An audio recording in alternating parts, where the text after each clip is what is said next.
आप सभी को मेरा आदाब और नमस्ते। मैं 3 दिन पहले ही आपसे मिलने वाली थी कि जिस तरीके से महाराष्ट्र को लेकर हमारे मीरा भाईंदर में जो राजनीतिक उथल-पुथल चल रही है उसके चलते, लेकिन फ्राइडे को मैं भीग गई और 3 दिन से फ़ीवर मुझे ज़्यादा हो गया था। आज कुछ ठीक है, इसके लिए मैं आप लोगों के सामने आई हूँ।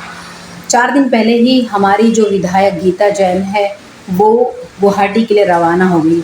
गीता जी पहले बीजेपी में थी, उसके बाद उन्हें जब विधायक का इस बार टिकट नहीं मिला तो वो अपक्ष से लड़ी थी और उन्होंने जीत हासिल करी थी। नरेंद्र मेहता जो अभी पूर्व विधायक है उनको हरा कर। उसके पहले ही प्रताप सरनाईक जो 3 बार से हमारे मीरा भाईंदर में विधायक हैं, वो पहले ही एकनाथ शिंदे के साथ जा चुके थे। ये 4 दिन पहले गई हैं, जिसका इंटरव्यू हमारे पत्रकार अजीम तंबोली ने लिया था और वो जाते वक्त बहुत खुश थी। ये आप देख सकते हैं उनके इंटरव्यू में।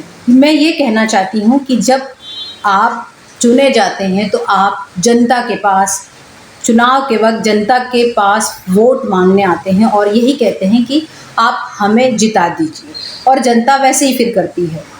मेरा कैमरा बीच में थोड़ा सा हिल रहा है, हाथ में उतनी ताकत नहीं है मेरे, बर्दाश्त कीजिए। इतनी महंगाई और उथल-पुथल जो भी चल रही है, दंगों की, इसकी उसकी, वो आप बर्दाश्त कर रहे हैं तो थोड़ा सा हिल रहा है जो मेरा मोबाइल का कैमरा, उससे भी बर्दाश्त कीजिए।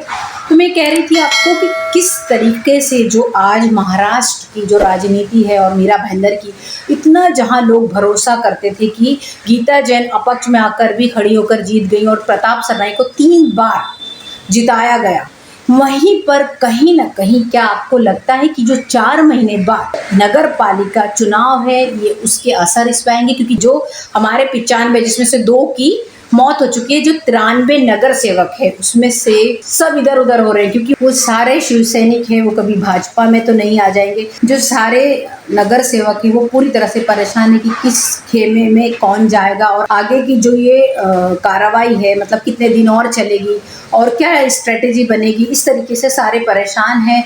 लेकिन मैं एक बात पूरी जनता से पूछना चाहती हूँ इस मीरा भाईंदर की, कि ठीक है जो हो रहा है वो तो होना ही है, क्योंकि ये तो पूरा, जब बीजेपी है पूरे देश में तो उसने यही किया है, कुछ नया तो है नहीं, ये आप सभी जानते हैं। ये मैं पहली बात बता रही हूँ कि जो गीता जैन थी, देखिए मैंने पहले भी एक रिपोर्ट में मैंने कहा था कि गीता जैन का भरोसा नहीं, वो किस पार्टी में है, आज वही निकला। मीरा भाईंदर की विधायक श्रीमती गीता भरत जैन ने कल अपने एफबी अकाउंट पर एक पोस्ट डाली जिसमें लिखा है कि कुछ लोगों और मीडिया द्वारा यह अफवाह फैलाई जा रही है कि सभी बागी आमदारों को 50-50 करोड़ रुपए में खरीदा गया है।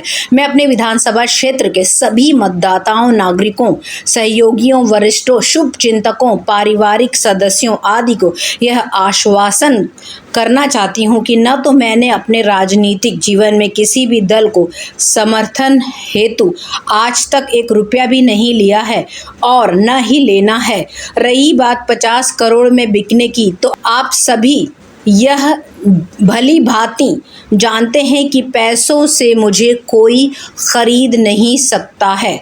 मैंने जब भी अपना समर्थन दिया है या समर्थन करूंगी, उसका मुख्य उद्देश्य सिर्फ और सिर्फ अपने विधानसभा के समस्याओं के निवारण हेतु ही था या होगा। जय हिंद, जय महाराष्ट्र। अगर मैडम आपको हमारे साथ रहना था, जनता के साथ, देश के साथ, तो आपको गुवाहाटी जाने की क्या जरूरत पड़ गई, आप यहीं रहती। प्रताप सरनाईक जी, जनता ने आपके ऊपर इतना भरोसा किया, 3 बार आपको एमएलए बनाया, आपने क्या किया?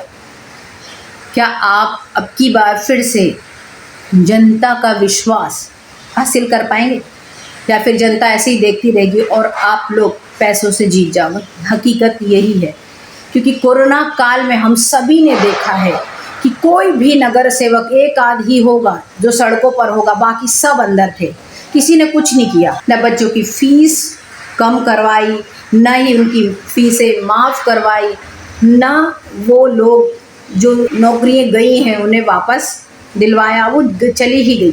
न किसी भी काम धंधे में हेल्प किए जनता के, कुछ भी नहीं है। कुल मिलाकर आप यही है कि वो 0 पे ही है सारे नेता।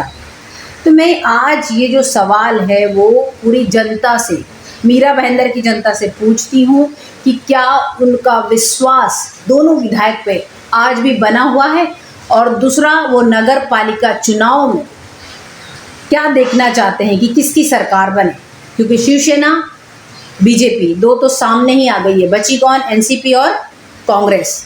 एनसीपी और कांग्रेस का आप सभी जानते हाल क्या है, मुंह से कुछ भी बोलने की ज़रूरत नहीं है, क्योंकि हमारा विपक्ष कमज़ोर था, इसके लिए हमारे देश की यह हालत हुई, मीरा भाईंदर की यह हालत हुई। अब आपको तय करना है, आप मुझे ज़रूर बताएं कि आप क्या चाहते हैं।